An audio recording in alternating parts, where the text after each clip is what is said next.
أهلا بكم. ميريام فرانسوا كاتبة وصحفية وأكاديمية من أصول أيرلندية وفرنسية. ولدت في لندن وعاشت فيها طوال حياتها. عاشت في القدس بعد إسلامها عام 2003 لعدة أشهر، ثم بدأت في تعلم اللغة العربية.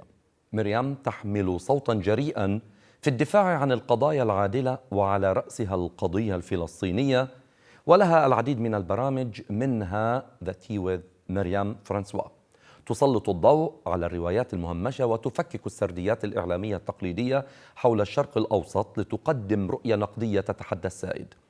مواقفها الداعمة لغزة والحق الفلسطيني جعلتها من الأصوات البارزة في المشهد الإعلامي، إذ تجمع بين التحليل العميق والشجاعة في الطرح. تنضم إلينا من لندن الإعلامية البريطانية الدكتورة ميريام فرانسوا.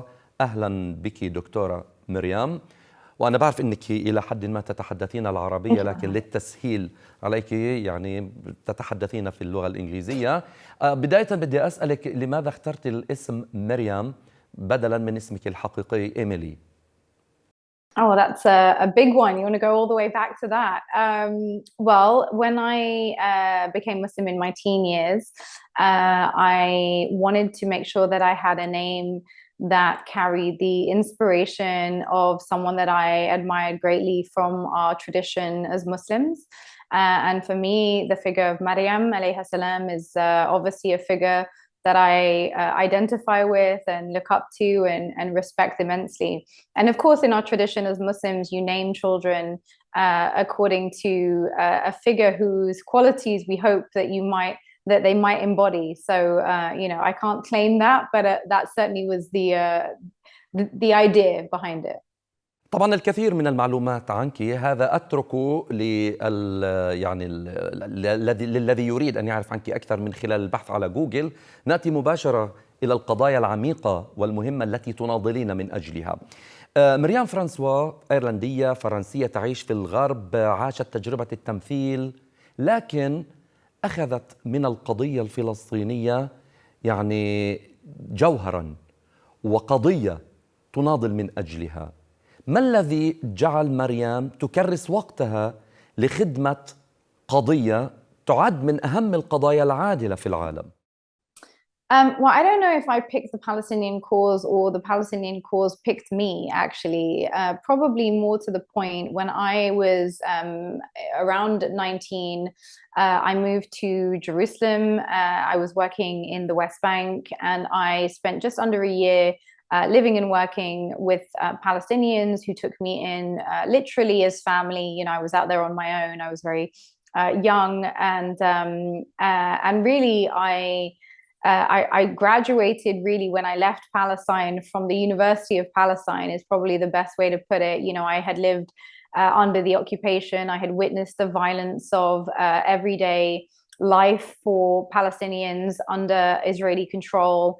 And really, it was something that became part of me, and something that I felt that I couldn't ignore after I left.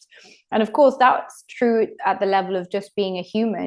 I don't know anyone who has visited the occupied territories and not returned with a sense of deep responsibility to carry forward the injustices that they witness on the ground. But there's also obviously a secondary level to that for me personally, in that, as a Muslim, I care deeply about the Palestinian issue, about our first Qibla, Jerusalem, and about the wider issues affecting our Ummah.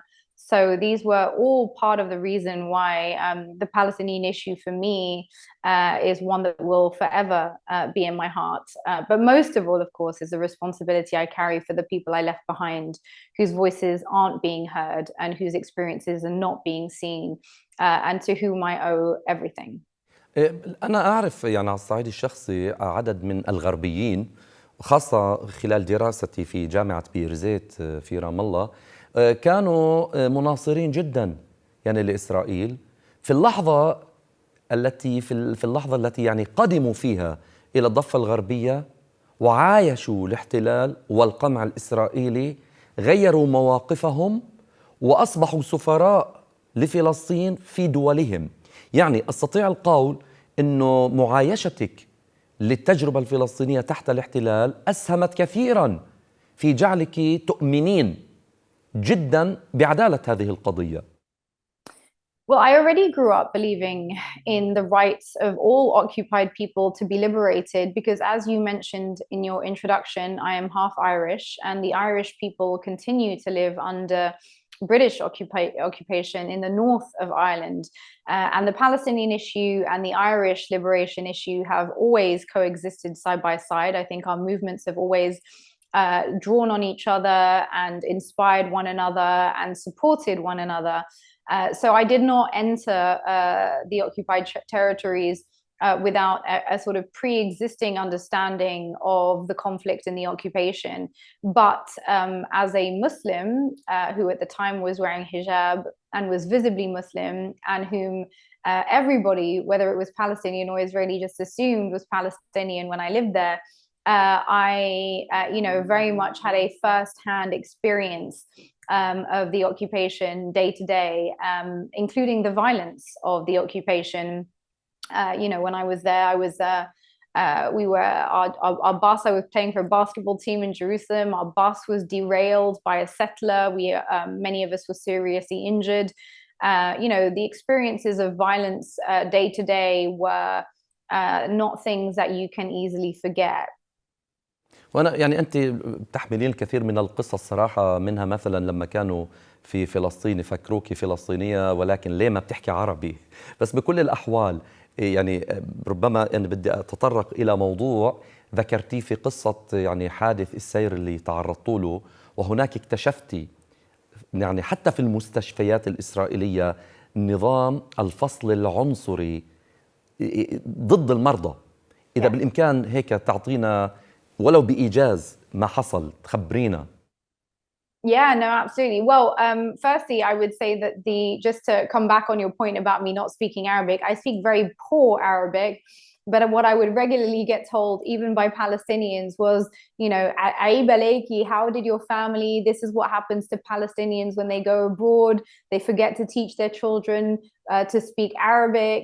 This is shameful. You have to know your language. You have to know your culture." And I would say to them, "No, عندي جواز سفر فرنسية." And they would say, no. Even if you have a French passport, you will always be a Palestinian. So I understood very quickly a lot of things about Palestine through my experience there. And I also understood that when I went through a checkpoint, as somebody wearing hijab, even if I showed a French passport, the Israelis would regularly say things to me like, "Just because a dog is born in a barn doesn't make it a cow."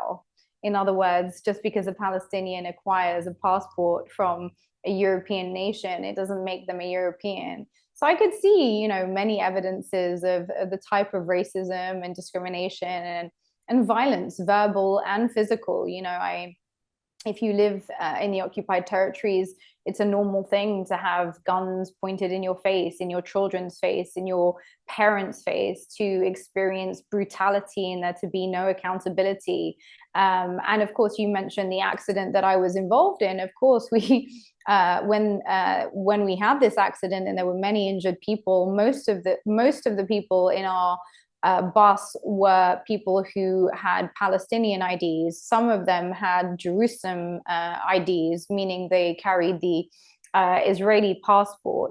And they, when the ambulances came, they refused to take us before they could check that we had Israeli IDs, or in my case, a foreign passport. So, we left behind people who were waiting to be taken by an ambulance that was going to be able to take them to a hospital within the West Bank. So yes, the segregation that we talk about is very real, even at the hospital, the treatment that we receive, the attitudes that we receive. It was very clear that we were not welcome in those spaces. And, if a hospital is somewhere that you usually go to feel like you will get treatment and care, this was somewhere where we felt intensely policed and not at all at ease with regards to our safety and security. It was a mirror. The hospital was a mirror of the wider apartheid of the society that is Israel today. طب دكتورة ميريام، يعني أنت تظهرين كثيرا في الإعلام الغربي، لمستي بأنه الإعلاميين اللي بيشتغلوا يعني سواء في البرامج أو في الأخبار هم فعلا يجهلون الحقيقة أم يعلمون الحقيقة والحقيقة وليس غير الحقيقة بخصوص فلسطين، لكنهم ينفذون أجندة المحطات التي يعملون فيها في الغرب؟ I mean, all TV agendas, all TV stations have agendas, right? And I think it's important to recognize that most stations have an editorial line when it comes to any given issue, which you're expected to hold to as, a presenter or a journalist on that network. And clearly, there is a perception that Israel is a Western ally, and therefore that because of course on top of it, the reality is that many Israelis are also Westerners. Of course they have created this fantasy of some sort of connection to the Holy Land, but let's be honest, most of them are Eastern European, American. I mean, when I lived in Jerusalem, the most common accents I would hear in the streets were Brooklyn and Russian. So, we're literally talking about people, who have connections usually to Western countries, or because they are Westerners, actually. And so in many cases, I think what we're talking about is the ease with which people find it simpler to make connections between themselves and people they think are like them. And of course, we're living in a society where Islamophobia has created a profound othering of Muslims and of Muslim peoples, to the extent that even though the Palestinians are not all Muslims, of course, there's a large community of Christians, and of course, there are also people of no religion and other religions. The reality is that everybody gets tarred with the same Islamophobic brush. As Muslims, we will not be giving up on the Palestinian issue, regardless of any deals that they might be making. And I think it's high time for us as an ummah to wake up to the reality of the power that we represent, and start pushing for liberation, starting with the Palestinian people and spreading out from there. طب هذا الإعلام في الغرب، وأنا يعني آسف إني عم بركز على الإعلام في الغرب ربما بسبب يعني ما ألحقه من ظلم وأذى للفلسطينيين، لا يتمتع حقيقة بحرية التعبير ولا بالإنصاف ولا بالحيادية. يعني دائما يحاول ولو أعطى مساحة قليلة للفلسطينيين وصوتهم، الصوت الأكبر هو لمن يناصر يعني إسرائيل. وأنت لك تجربة مثلا مع الإعلامي اللي أصبح سيء السمعة في العالم العربي ولدى أحرار العالم، بيرس مورغان، قل أدبه معك لدرجة أنه قال لك إما أن تجيبي عن سؤالي أو تغلقي فمك. يعني كيف شعرتي بهذه الإساءة حينها؟ كيف بتردي على من يسمي نفسه مذيع ويتطاول بهذه الطريقة السمجة يعني الوقحة؟ So with all due respect, in both my private life and my professional life, there is no man that speaks to me like that. And so that is where the conversation ends. The minute you extend a disrespect to me, there is no more conversation to be had. I think, if anything, the last few months have revealed Piers Morgan to be somebody who has provided ideological cover for genocide. And just as we saw in previous genocides, whether that was the Nuremberg trials, where members of the press were put on trial for the role that they played in providing, some form of support for the genocide, or in Rwanda, where we also saw members of the press put on trial for supporting genocide. I think we have to regard people like Piers Morgan and many others as having participated to a climate that not only helped provide cover for the genocide, but actually encouraged it. And that is frankly a crime against humanity. So far beyond any disrespect he posed to me, I think that's almost irrelevant. The most significant issue with him, his program, and others like him is the cover that they have provided to war crimes, to babies being left to die in incubators, to health workers being lined up and murdered and buried in mass graves, to Palestinians being tortured, to children being sniped in the head. Let's not lose focus of what really is at stake here, and any verbal disrespect to me is nothing compared to the reality of what his show has legitimated in the eyes of so many. طيب، طبعا احنا دائما معك ونثمن جدا مواقفك. شو اللي بيخلي الشعوب الأوروبية متفاوتة في معرفتها للقضية الفلسطينية ومناصرتها؟ في النرويج أكثر متقدمين في مناصرتهم للفلسطينيين مثلا من الدنمارك، في إسبانيا أكثر مثلا من ألمانيا. شو سبب هذا التفاوت في هذه الدول الأوروبية؟ Well, Germany is a very good question, because of course Germany, having been primarily responsible for the genocide against the Jews, the Roma, gays, and various other peoples, millions of people during the Second World War, has up until probably the last year or so presented itself as having done the work necessary to deal with that history. And so we would expect that the conclusion of having participated in a previous genocide that is considered one of the greatest horrors in European history would be never again. Sadly, what we have learned from Germany today is that what never again seems to mean to them is never again to Jewish people, not never again to anyone. And so I think really the challenge for Germany and for European countries more broadly is linked to the question of what we mean when we are held accountable for the crimes of our past, and when we say that we are atoning for them, because clearly Germany has significantly lost its way on this issue and has somehow turned the responsibility for making right the wrongs of its actions during the Second World War, support for more wrong actions in the current era.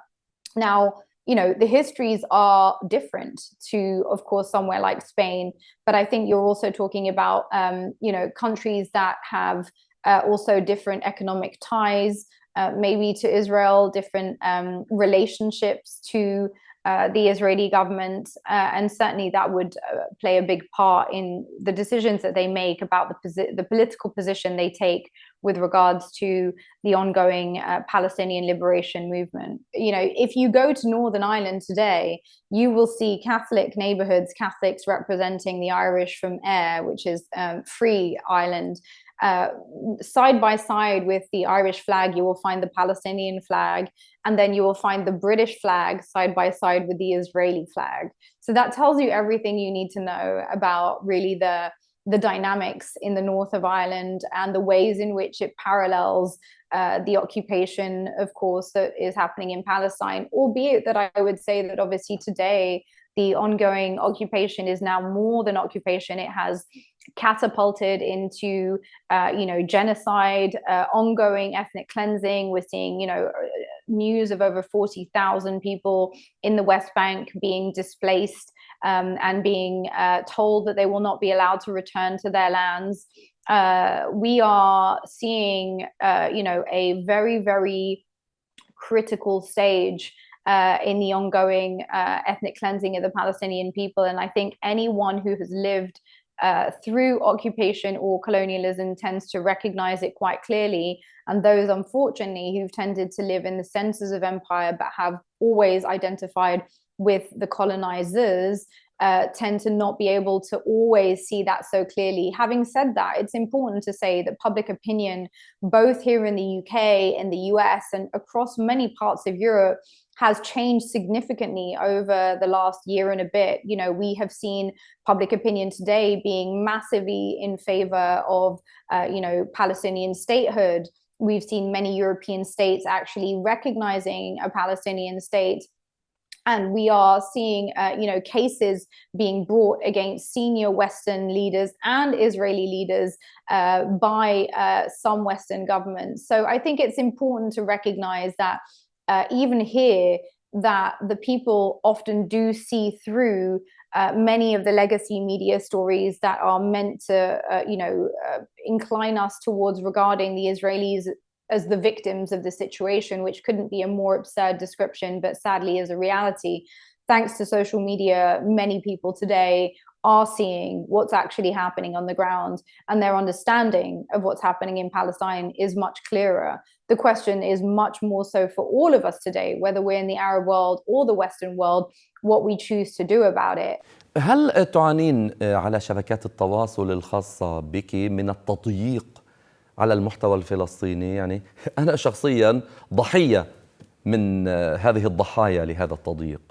Yeah, I mean, look, we know shadow banning is a real thing, and unfortunately, a lot of the platforms are censoring Palestinian content. We know that today, for example, on TikTok, you cannot use the hashtag Free Palestine anymore. If you post anything actually on Palestine on TikTok, you are immediately shadow banned. Our account is currently going through exactly this.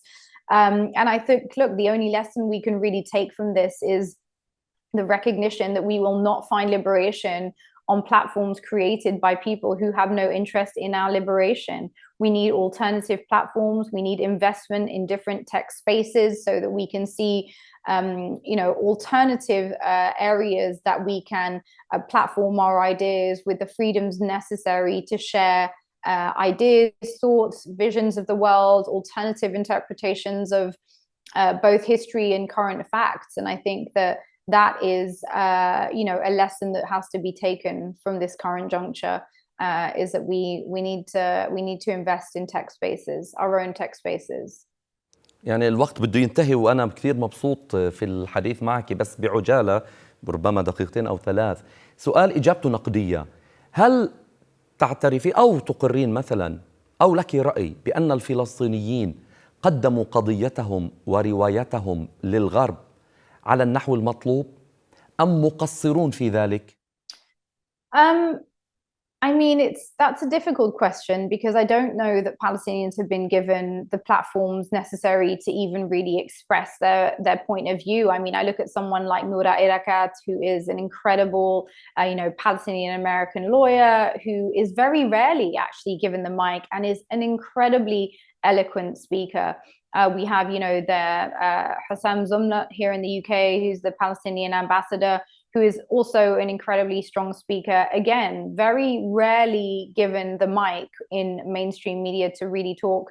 And often those interviews with him seem to be more car crash than anything else. So I think maybe the bigger question for Palestinians is a question of leadership. And I'm not teaching the Palestinians anything when I say that. I'm simply reflecting, a clear sense of frustration that I'm aware of among Palestinians, that where exactly has the Palestinian leadership been over the last 16 months? Why is it that the PA is arresting people trying to resist the occupation? Why is it that we are not seeing the top tier of the Palestinian leadership come out of Ramallah and actually speak out against current events? It's perplexing for many people, not least, of course, Palestinians, but also for the rest of us. And I think the main issue for Palestinians is one of leadership, of a coherent, centralized leadership that can provide direction and a voice for negotiations over what the terms of that liberation are now going to look like. طيب، بدقيقة ونصف، سؤال له دقيقة وسؤال ثاني نصف دقيقة. الكثير يطمح في أن يصل إلى هوليوود والتمثيل، تركت التمثيل ولجأت إلى الإعلام وإلى الإخراج والوثائقيات، شو السبب؟ Well, I don't know if I can answer that in a minute, but the brief answer is that I'm not very big on people telling me what to say. I'm much bigger on writing my own lines and my own content. So perhaps you can read between the lines on that one where my preference is when it comes to reciting other people's garbage, or having the opportunity to actually forge ideas that are grounded in my own research and background. So I'd much prefer to tell my own stories. أخيراً، وفي اللغة العربية، وأنت عم تلبس الآن شيء له علاقة التقليدية الفلسطينية، الزي التقليدي، كلمات باللغة العربية توجهينها إلى الشعب الفلسطيني؟ Sure. I mean, my Arabic is really rusty these days, but سأستطيع أن أتكلم معكم بهذه اللغة. تحرير الفلسطينيين هي قضية أهم قضية للمسلمين وللعالم العربي. فيه أساس التحرير كلنا، وممكن أن نقول إنه غير ممكن على معظمنا أن نسيت هذه القضية. هي سيكون مهم لكلنا يعني أبدا you know. شكرا. شكرا من لندن الإعلامية البريطانية دكتورة ميريام فرانسوا، وشكرا لكم مشاهدينا على المتابعة.